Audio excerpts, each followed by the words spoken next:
Il y a une communauté à Montréal, très large, mais très divisée.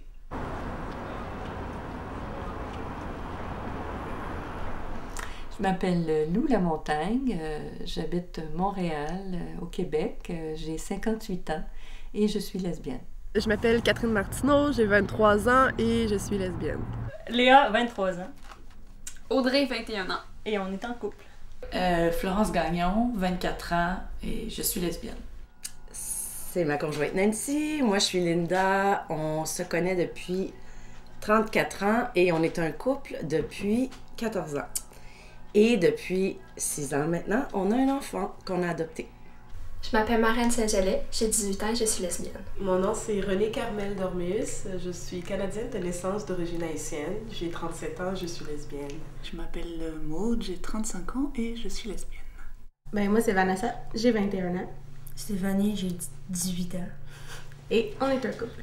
Alors, je m'appelle Camille, j'ai 21 ans et je suis lesbienne. My name is Catherine.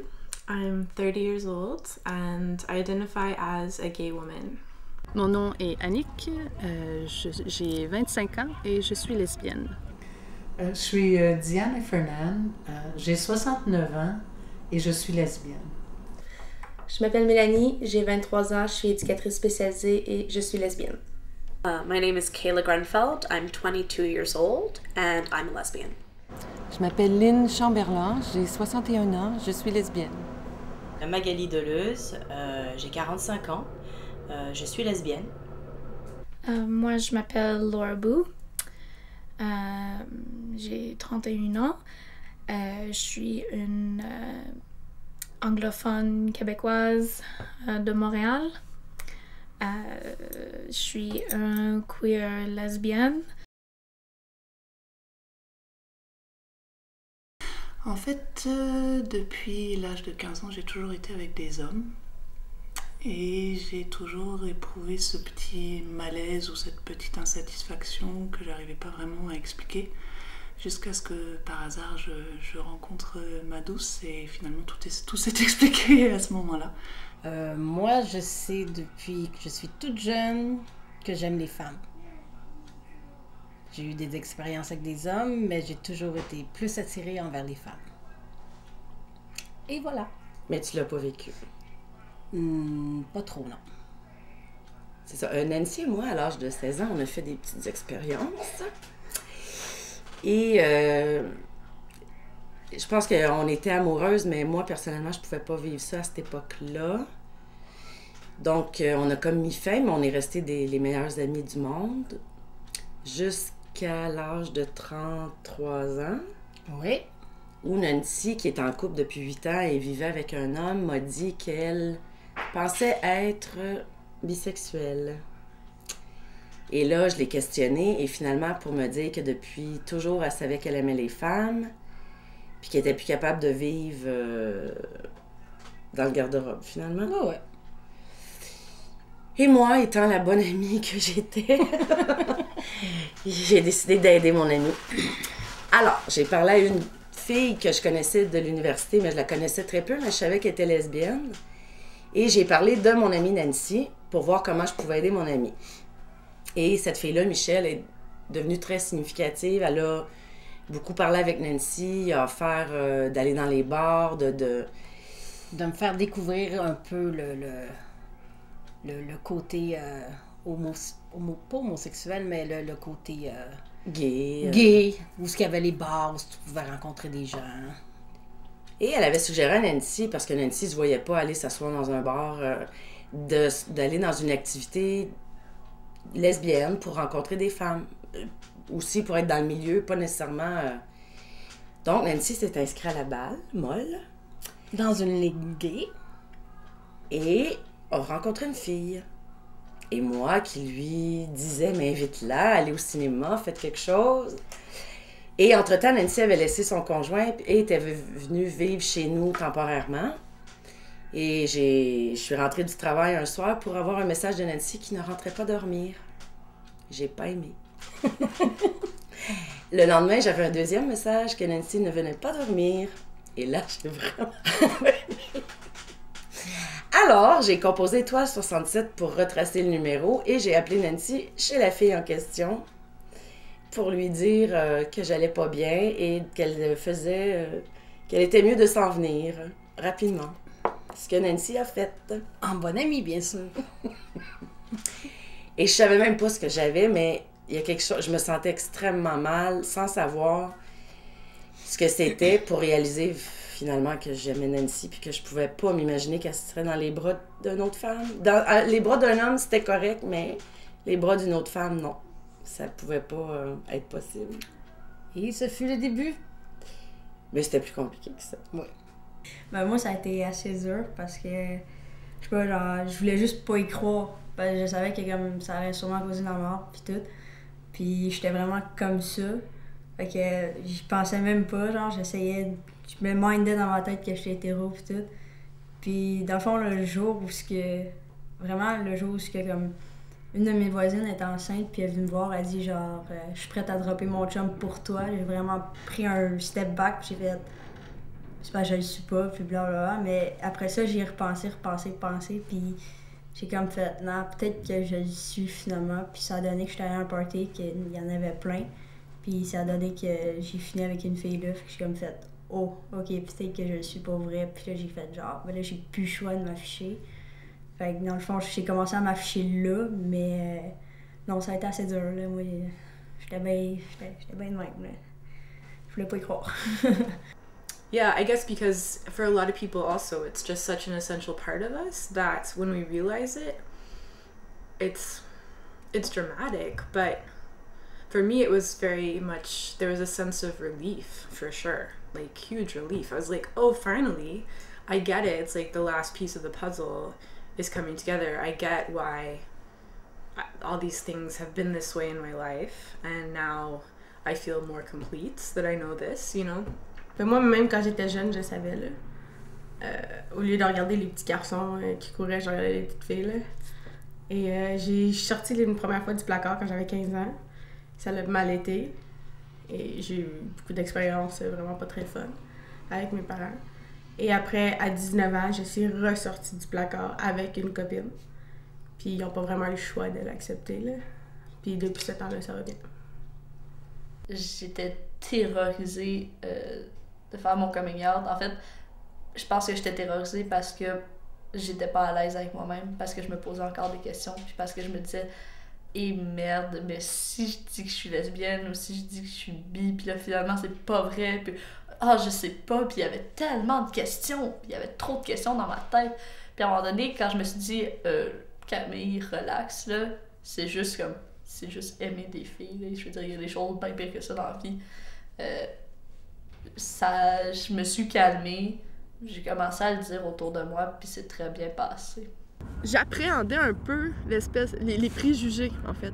J'appréhendais pas le fait que je savais que mes parents allaient bien le prendre, mais j'appréhendais les préjugés du style...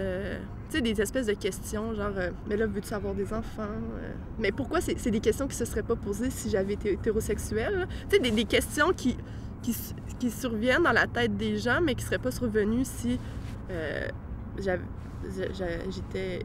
j'étais restée hétérosexuelle.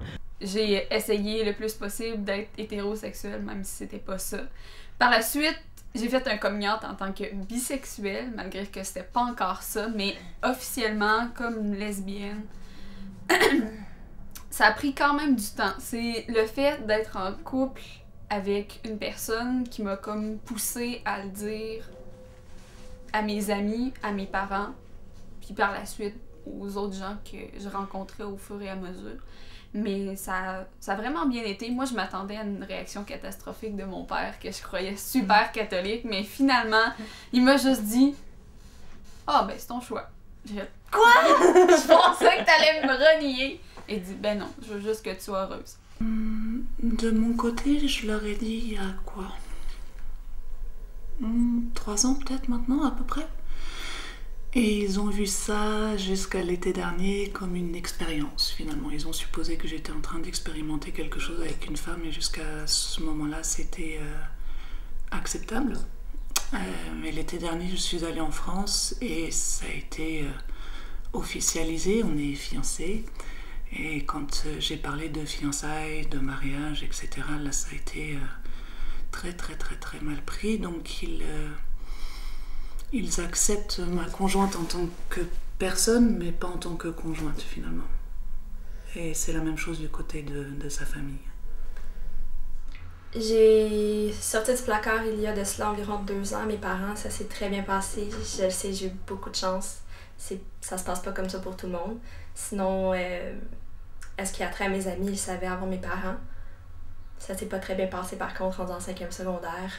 J'étais pas encore tout à fait out. Et puis ça s'est su à l'école et ça a été l'enfer. Ça a été l'enfer Parce que, par exemple, dans les vestiaires, on pouvait me créer des noms comme la brouteuse, la gouine, ou des choses comme... comment je pourrais dire ça? Ou regarde-moi pas, je me change, ou la gouine me regarde, ou ce genre de choses-là, alors que je les regardais pas du tout. Même chose dans les couloirs, on me traitait de nom. Heureusement, j'avais quand même une bonne gang d'amis, parce que sinon, je sais pas comment j'aurais fait. Je me demandais, ok, est-ce que je suis la seule femme noire à être lesbienne à Montréal? Je trouvais ça bizarre, puis ça a été très difficile, comme si j'avais un pied dehors du placard et l'autre était à l'intérieur parce que je voyais pas beaucoup de support. Ma mère était très concernée. Elle était pas fâchée, mais elle était pas heureuse du tout. Elle essayait de trouver des it was like she was trying to convince me that I wasn't, you know, which was really funny. And I didn't want to really talk to her about it because I thought, like, I don't know, she's my mom. She's not gonna understand. She's old, you know. I was 14, so I wasn't thinking really. And so yeah, so she, after about 10 minutes, guessed that, okay, Kayla's gay. She asked me all these questions and then she kind of got to that. And then it's pretty funny. That night, we went into the dining room, and as we were sitting down, she just, out of nowhere, put down the salad and said, "Kayla's gay, let's eat." And that's how the rest of my family found out. My brother, who was 12 at the time, and my dad. Depuis 2 ans, ma mère, elle va voir des conférences puis des trucs sur l'homosexualité et l'intimidation. Elle n'aurait jamais fait ça avant. C'est vraiment drôle, en fait, là, parce que, je sais pas, on dirait que c'est sa manière de dire qu'elle m'accepte, là, fait qu'elle... Ah là, bonjour... ma mère, elle reste pas à Montréal, donc elle m'écrit pour me dire « Je suis allée voir une conférence, là, sur telle vedette parle de son homosexualité, c'était vraiment intéressant. » Mais tu sais, OK, mais c'est le fun. Je pense que c'est aussi... Ça provoque une ouverture chez les gens autour de moi qui, pour la première fois, pour beaucoup d'entre eux, sont capables de mettre un visage sur l'homosexualité, puis sont capables de se dire « Ah, finalement, c'est pas juste le village gay ou genre la section vidéo à côté de la section porno, t'étais la section toujours gay, lesbienne ou homosexuelle.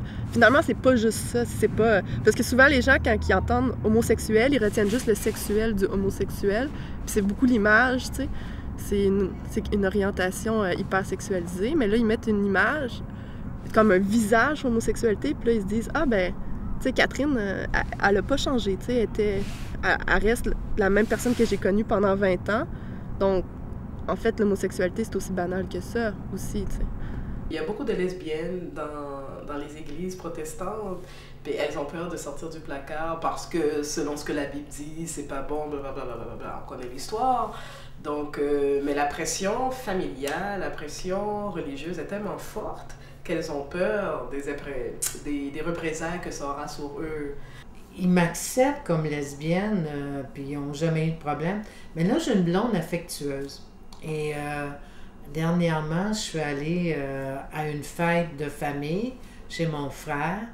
Puis il m'a dit que tout le monde se sentait mal à l'aise parce que Cécile m'embrassait, tu sais.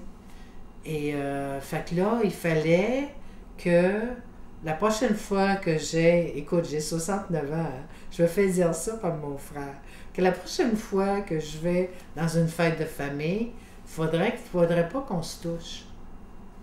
C'est quand même quelque chose, là, tu sais.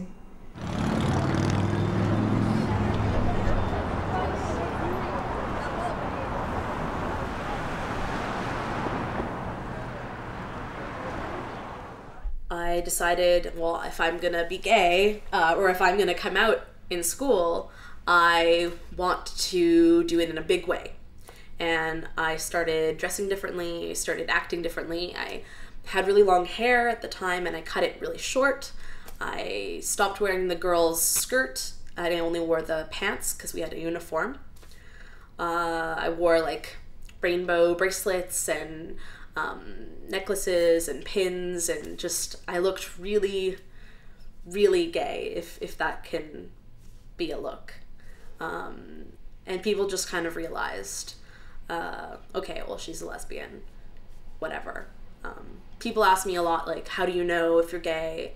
How do you know that you're gay if you've never been with a woman, or like you don't have a girlfriend? And I'd be like, just look at me, come on. I was really looking for a sense of community, and so I did it to put myself out there, and I didn't do it as much for myself. Like, I would have kept my long hair, but I thought that if I had short hair, other people would validate me being a lesbian, because they'd say, she looks like what we expect a lesbian to look like. So I didn't do it. I think that it's really, now looking back, I realize like it's more important to be yourself, but back then I felt like I needed to look a certain way so that people would respect me and they wouldn't say, oh, it's just a phase, or oh, she's not actually gay, she's just saying that for attention. Avant que je m'identifie en tant que lesbienne, j'avais complètement un autre style. J'avais les cheveux super longs, vraiment comme rose, mais comme rose pétant, là, mais comme le 3/4 de mes cheveux. J'avais des jupes. C'est vraiment un gros cliché, je vais dire là, puis je peux vraiment... Mais c'est vraiment très personnel comme anecdote. Puis après, j'ai commencé à rencontrer des lesbiennes, puis à fréquenter des milieux, puis genre, je me suis coupé les cheveux, mais ça s'est fait progressivement, ça s'est pas fait un soir, je veux être lesbienne, je me coupe les cheveux, mais ça s'est fait pendant environ un processus de 2 ans. Mes cheveux, je les coupais de plus en plus, j'ai changé mon style vestimentaire, plus de jupe, je me maquillais plus, j'ai arrêté de me faire les sourcils, j'ai arrêté de m'épiler les jambes, de m'épiler les aisselles, mais puis tout ça s'est fait graduellement, là. Comme je dis, ça l'a pas fait, les gens m'ont pas vu du jour au lendemain en disant, mais mon bon Dieu, qu'est-ce qui t'est arrivé, t'es devenue lesbienne, mais ça s'est vraiment fait progressivement, puis en même temps, je me suis rendu compte que ce que je voulais faire là-dedans, c'est que je voulais me détacher des stéréotypes puis de la féminité construite, ben, finalement pour m'inscrire dans une autre construction qui est la lesbienne.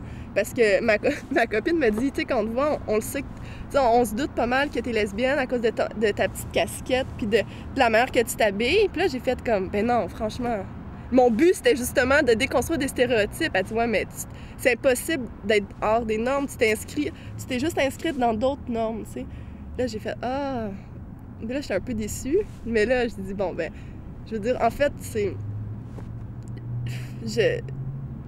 oui, je pense que les lesbiennes veulent se sortir des stéréotypes hétérosexuels, mais elles s'inscrivent dans d'autres normes, en fait. Puis je pense que sortir des normes, c'est très difficile. There's the femme, there's the lipstick lesbian, there's a difference. There's butch, bull dyke, granola, there's the boy, B-O-I, not B-O-Y. There are so many. C'est sûr c'est ça. Les butch, je sais pas si ça existe en France. Si. Ben, en tout cas, c'est probablement la même chose ici. C'est des filles très masculines. Mais on sait... Moi, en tout cas, je me questionne encore là-dessus. Genre, je jasais avec un ami, puis j'ai dit... Tu sais, ces filles-là, est-ce qu'elles sentent vraiment, tu sais, que dans leur corps, dans leur esprit, elles sont vraiment masculines, puis elles sentent le besoin de s'habiller comme des hommes. Puis c'est vraiment poussé, c'est stéréotypé. Tu sais, on s'entend la calotte à l'envers. La plupart des gars portent pas ça, à moins d'avoir un type particulier de rappeur ou X. Ou est-ce que elles le font pas vraiment pour elles, mais en fait pour être identifiées comme étant lesbienne, puis elles se disent, si je me vêtis de la sorte, c'est clair que les gens vont savoir mon orientation sexuelle, même si à l'intérieur de moi, je porterais une robe. Well, to be honest, I think that butch women are extremely brave people, and I'm just amazed by their courage, like, every day. And they probably don't think they're being courageous, they're just like, oh, I'm just being myself, you know? But, obviously, it is connected to gender roles and to feminism, because obviously throughout history masculine women are seen as a threat, so we focus on them, especially like straight society, especially straight men, and so they are singled out as like being the predominant stereotype, because I think people find them threatening, you know, so it's like we look at them because they're scary, you know. Maybe that's why it's the predominant stereotype. Ce qu'on reçoit tout le temps, c'est la limite du genre, c'est-à-dire qu'il ne faut pas trop déroger aux normes de genre, parce que là, ça devient inacceptable. Donc, le genre se réintroduit constamment pour définir l'acceptabilité de l'homosexualité. Et c'est vrai pour les hommes et pour les femmes, sauf que pour les femmes, la limite du genre, ça veut dire de redevenir féminine. Or, la féminité est construite en fonction de l'hétérosexualité, c'est-à-dire pour que les femmes plaisent aux hommes, dans l'apparence physique, dans le comportement aussi. Donc, les qualités féminines traditionnelles, mais qui sont encore de mise, une femme doit être belle, une femme doit être plus douce, une femme doit être plus attentive aux autres. Ce sont les qualités féminines qui demeurent valorisées. Donc, la réassignation à la féminité pour les femmes, pour les lesbiennes, a des implications différentes de la réassignation à la masculinité. Il est beaucoup plus facile pour les hommes de dire « mais oui, je conserve ma virilité ou ma masculinité » parce que c'est ce qui est valorisé dans notre société. C'est ce qui donne la position dominante dans notre société. Mais il y a beaucoup de lesbiennes féminines et on n'en parle pas. Les lesbiennes féminines ne s'affichent pas, ils peuvent pas se promener toujours avec une pancarte écrite « je suis lesbienne ». Je veux pas généraliser en disant que c'est toutes les femmes lesbiennes qui croient pas que je suis lesbienne, mais il y en a beaucoup qui pensent que parce que je suis très féminine, j'aime les robes, les talons, les jupes, les maquillages, ce genre de choses-là. J'aime me pouponner le matin, tout ça. Que je suis pas une vraie lesbienne, que je suis bisexuelle ou je fais ça juste pour attirer l'attention ou quoi que ce soit. Donc, quand tu fais pas partie du stéréotype de la lesbienne, dans le fond, tu l'es pas. C'est juste pour attirer l'attention. Donc, quand les personnes hétérosexuelles te croient pas que t'es lesbienne et que les personnes lesbiennes te croient pas que t'es lesbienne, t'es comme entre les deux, tu sais pas quoi faire. Donc, on demande juste à être accepté, mais dans le fond, on l'est pas. J'en ai beaucoup d'amis qui m'ont raconté des histoires où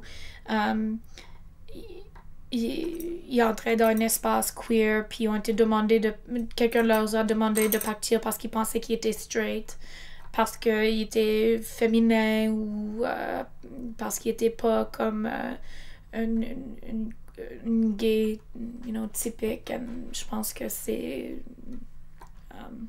it's sad and it's unfortunate.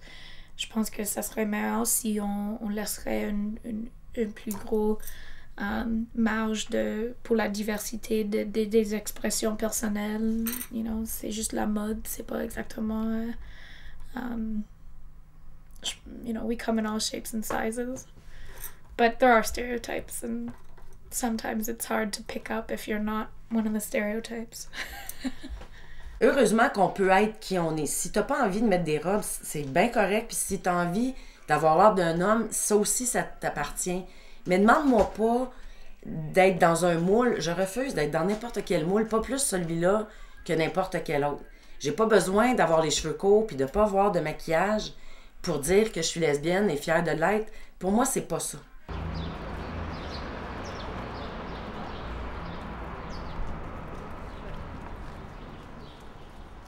À Montréal, il n'y a aucun inconvénient à marcher sur la rue main dans la main. C'est sûr qu'il va toujours avoir des idiots qui vont nous siffler ou qui peuvent à la limite nous insulter, mais ça reste que c'est exceptionnel comme situation. Parce que je suis convaincue qu'il y a des gens qui restent avec des préjugés, mais avant, ça pouvait se dire, puis aujourd'hui, ça se dit plus. C'est plus acceptable parce que les autres personnes vont le regarder en disant « mais voyons ». Tu sais, les gens ils regardent, oui, les gens vont peut-être pointer, mais nous, ensemble, il n'y a jamais rien eu. Moi et une de mes ex, par exemple, on s'est fait lancer quelque chose dans la rue par 2 gars. Donc, ouais. Ils nous ont lancé une petite gâterie en sac, dans un petit sac, là. Ouais, c'était comme une tarte au pacan qu'ils nous ont lancé. Je trouvais ça bien drôle.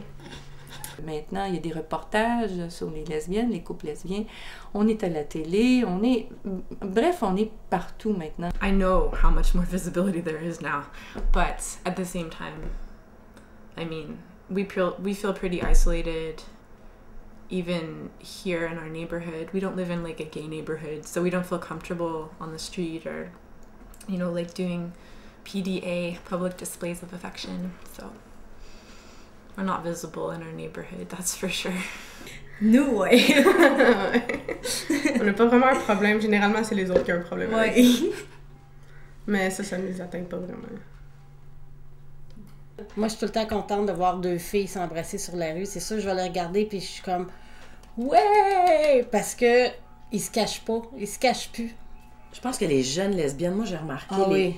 Ils se gênent vraiment, là, c'est une autre génération qui ose puis qui ont pas peur des regards. Puis c'est bien, je trouve que. Ouais.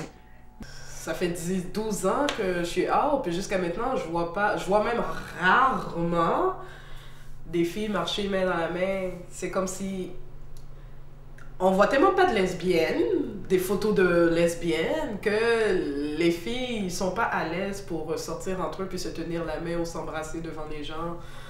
Donc, j'ai forte l'impression que si on montrait plus les femmes, des photos de femmes, des vraies couples lesbiennes, mais on serait pas aussi timide à s'afficher en public.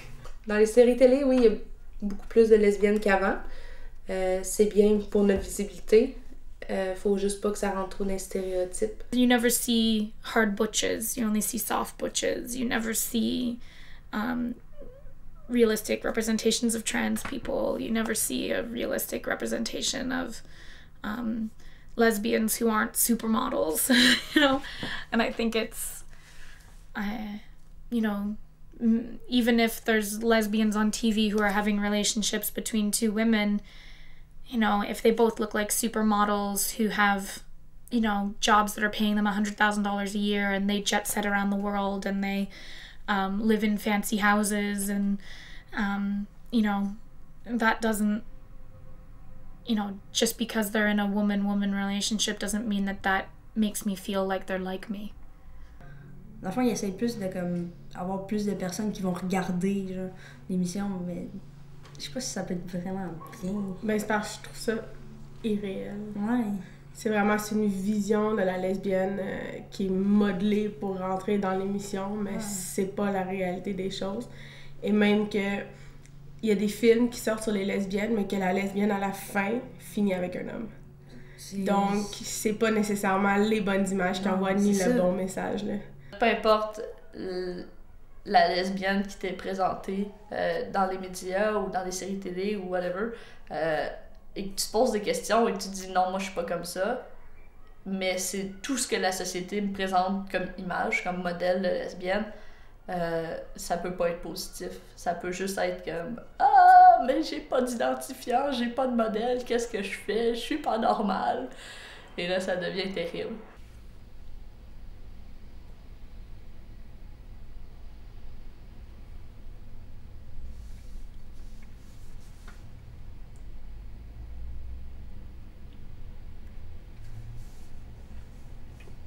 Les lesbiennes sont toujours moins socialement visibles que les hommes, homosexuels ou gays, que ce soit en milieu de travail, que ce soit dans l'école.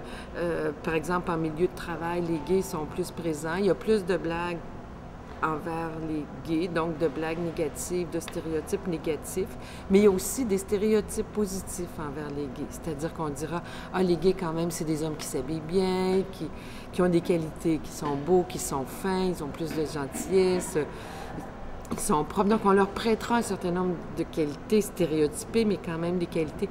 Or, il n'y a jamais de stéréotypes positifs pour les lesbiennes.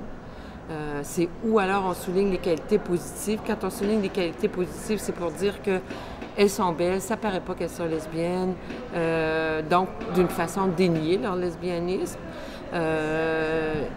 Et de l'autre côté, par exemple, la lesbienne masculine, c'est toujours la figure repoussoire, c'est toujours la figure négative. Il n'y a jamais de qualité. On ne souligne jamais sa force, son courage, son audace, son originalité, ça n'arrive jamais. Donc les qualités masculines qu'on pourrait prêter aux lesbiennes, comme on prête des qualités féminines aux hommes gays. Mais dans le cas des hommes gays, c'est positif. Dans le cas des femmes, ou c'est pas là, ou c'est pas positif. Je fais une grosse distinction entre la communauté lesbienne et la communauté gay. pour moi, ben, premièrement, c'est pas les lesbiennes et les gays se rejoignent parce que, en fait, ils vivent l'hétérosexisme, mais les lesbiennes vivent le sexisme que les gays ne vivent pas en raison de leur appartenance au sexe masculin. Fait que moi, je vois une grosse... Oui, je fais une distinction entre les deux. Je pense que les deux peuvent se rejoindre dans une communauté homosexuelle, sauf que, par exemple, pour la communauté lesbienne, si on regarde en arrière, la communauté lesbienne, c'est beaucoup affiliée au mouvement féministe. Pour me situer, je fais partie de la génération de lesbiennes féministes des années 70.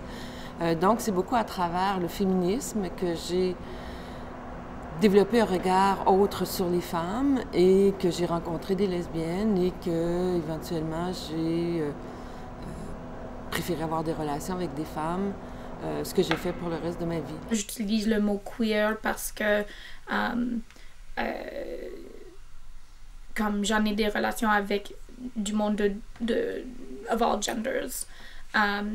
Mais en général, je suis aussi très liée avec le mot lesbienne comme un mot que je trouve à ce moment, c'est pas assez utilisé dans la communauté queer. Like, on ne donne pas assez de respect à l'histoire de les femmes qui sont travaillent si fort pour avoir une place dans le monde. You know, like there's these amazing lesbian activists. Mais ma sexualité, c'est pas parfaitement comme expliqué par le mot lesbienne. It's a little bit too tight for who I actually date. Et c'est drôle, au début du mouvement, les lesbiennes, on était toutes solidaires ensemble. Et plus qu'on s'est politisé, tout à coup, il y a eu des fragments, tu sais, ça s'est fragmenté. Il y a eu les lesbiennes radicales, il y a eu les lesbiennes féministes, les lesbiennes apolitiques et les lesbiennes séparatistes vers la fin des années 70. Et moi, je me considère, radicale, oui, mais surtout séparatiste. Moi, en 1979, je suis partie avec une gang de lesbiennes, puis on est allé vivre en campagne. J'ai acheté une ancienne commune. Et on a vécu 10 ans en campagne. Juste entre nous. Juste à lire des livres de lesbiennes. Juste à écouter de la musique de lesbiennes. Juste à inventer nous-mêmes nos chansons, nos pensées, nos philosophies. Tu sais, ça a été extraordinaire qu'on a pu vivre, nous autres, tout à coup, un mouvement lesbien autonome, tu sais. Puis qu'on a pu... Puis nous autres, on s'est retirés pour vivre entre nous, pour savourer notre lesbianisme entre nous.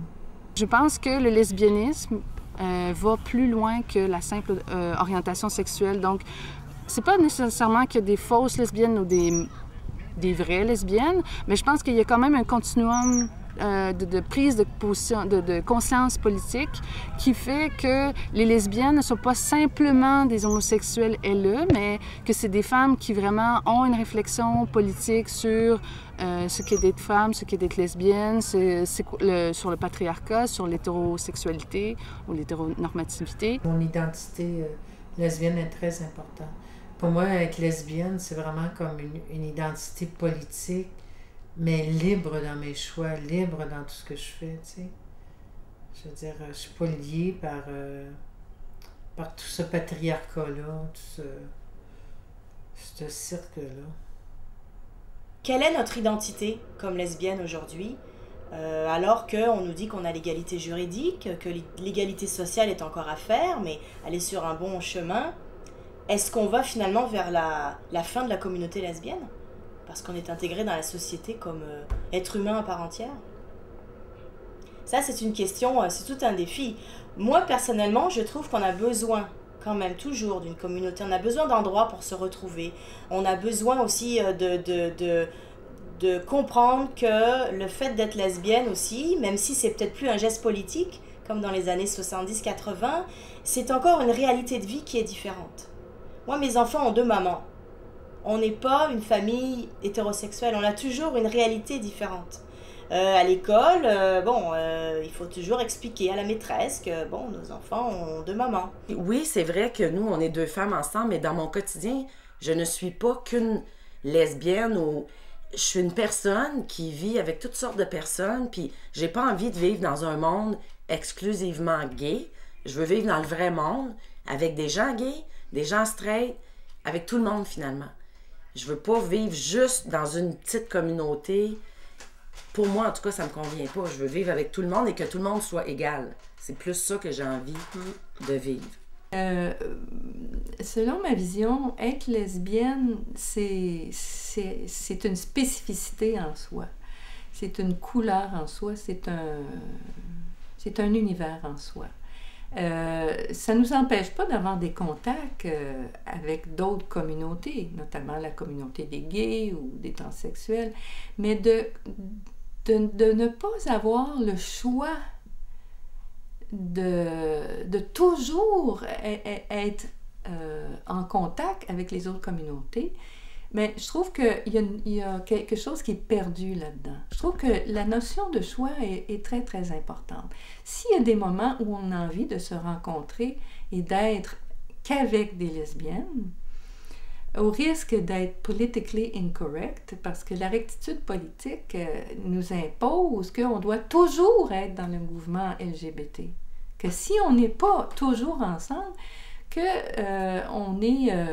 on fait de la discrimination envers ces autres groupements-là. Alors que moi, je trouve que c'est pas le cas du tout. C'est que un empêche pas l'autre. Tu te fais moins juger quand t'es avec du monde qui sont comme lesbiennes, puis bi, puis tout, parce qu'ils comprennent dans le fond. Puis c'est plus facile. Je pense que je veux pas qu'il y ait juste les lesbiennes. Je veux connaître des gays, je veux connaître des personnes qui sont transsexuelles. Donc, moi, je veux pas me cantonner à seulement une communauté. Je trouvais que ce serait réducteur un peu. Moi, je me sens un peu comme dans ma famille lesbienne. C'est ça que ça fait à force d'être avec les mêmes personnes. Tu vas à la même place à chaque semaine avec les mêmes personnes. Tu te crées une genre de famille. Je trouve que c'est ça qui est le fun. J'ai pas assez le style lesbienne, j'ai pas assez la lesbienne stéréotypée, je suis pas pris au sérieux dans la communauté lesbienne. Donc non, je suis sûre que je suis pas la seule non plus, là. Que non, je me sens pas dans la communauté. D'accord, mais est-ce que tu aimerais? Ouais.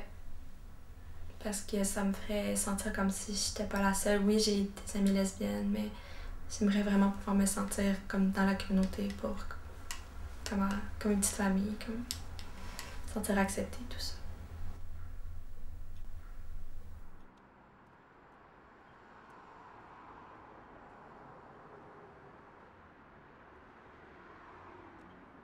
Un couple gay, habituellement, les hétéros, un couple gay trouveraient ça dégueulasse, mais majoritairement, les gars, quand ils voient un couple de lesbiennes, ils aiment tout ça.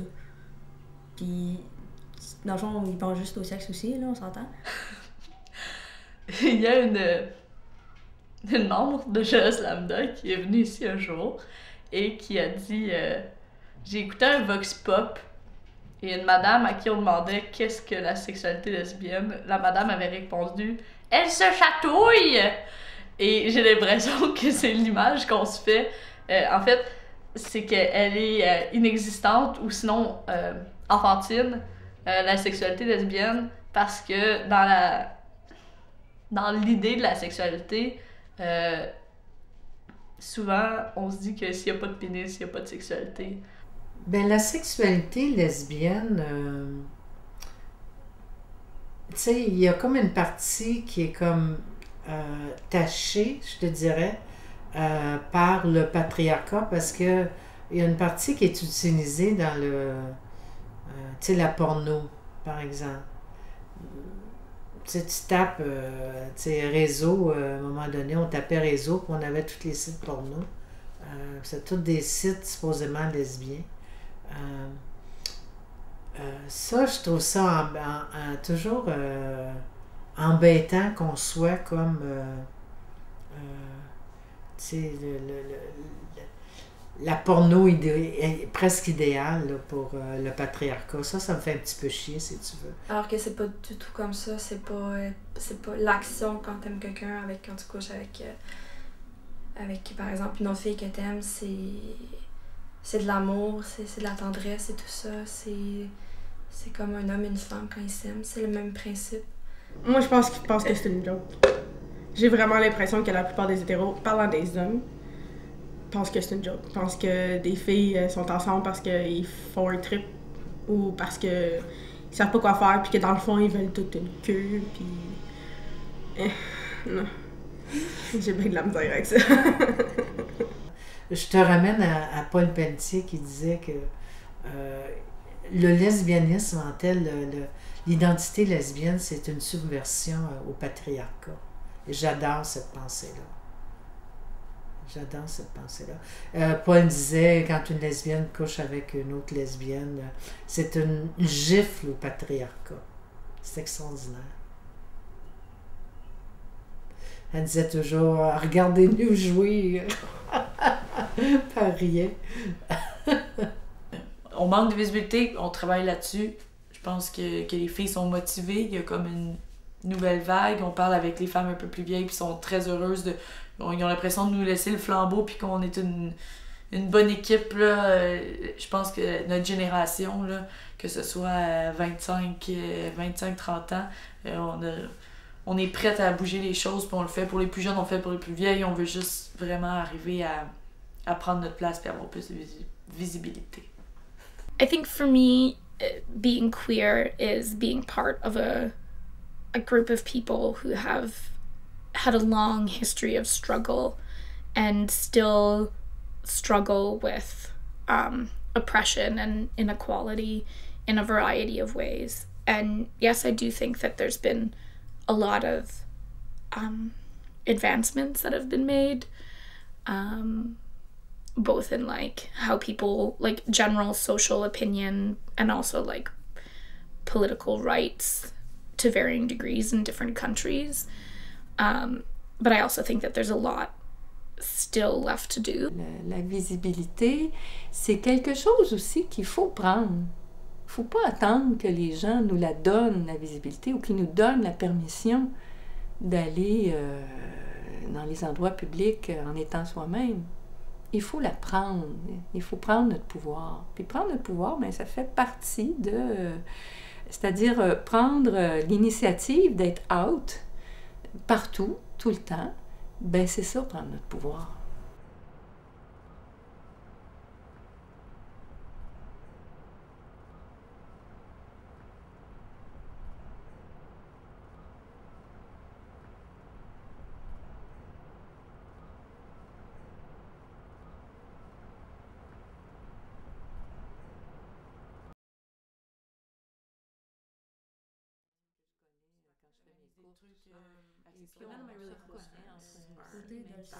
Most of my close friends are straight couples. So yeah, there's always a desire to live in that, but I think partly because I didn't come out when I was in university. I didn't I came out like right after college. So it was never part of me. And I think that's what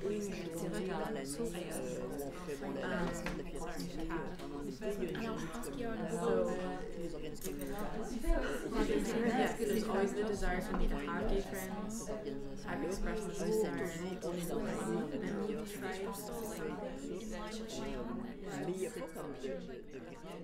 tried.